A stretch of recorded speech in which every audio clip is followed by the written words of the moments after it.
আসসালামু আলাইকুম। কবি শাহী সবুরের একটি কবিতা প্রিয়ার চিঠি পাঠ করছি আমি রবিউল মাশরাফি।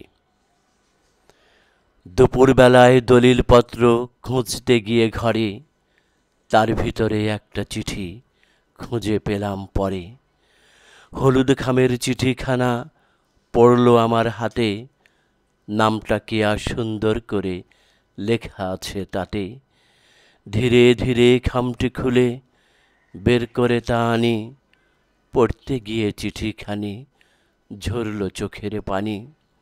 হিসাব মতে আজ থেকে ঠিক ২২ বছর আগে চিঠিখানা লিখছে প্রিয়া গভীর অনুরাগে। নিজের হাতে লিখছে তাতে সামনের মঙ্গলবারে পাশের গাঁয়ের ছেলে নাকি দেখতে আসবে তারে। তারই মামা ঘটক হয়ে আনবে ডেকে ছেলে, বাবা মায়ে বিয়ে দিবে পাত্র ভালো পেলে। ৩ বছরের ভালোবাসা ভুলব কেমন করে, অভিসারের শত স্মৃতি হৃদয় আছে ভরে।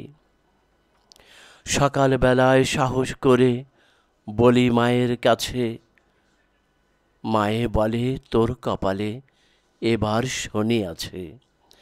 লেখাপড়া শেষ না হতে কেমনে দেব বিয়ে, কোনো কথা বলবি না আর এসব বিষয় নিয়ে। সপ্তাহখানেক কান্নাকাটি করলাম আমি একা, হয় না সাহস প্রিয়ার সাথে করব গিয়ে দেখা।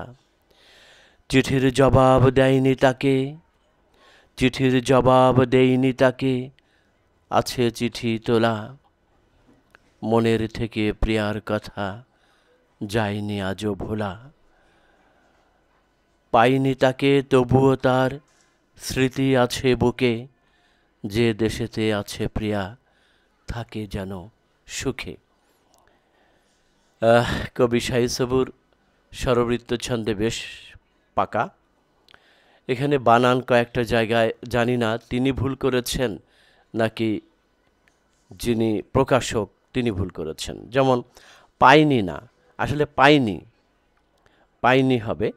অর্থাৎ যেহেতু আমি বলছি নিজে, সেটা পাইনি হবে।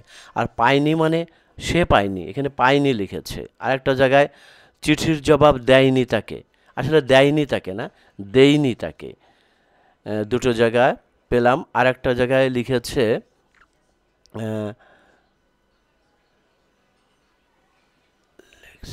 চিঠিখানা লেখছে প্রিয়া, আসলে লিখছে প্রিয়া হবে।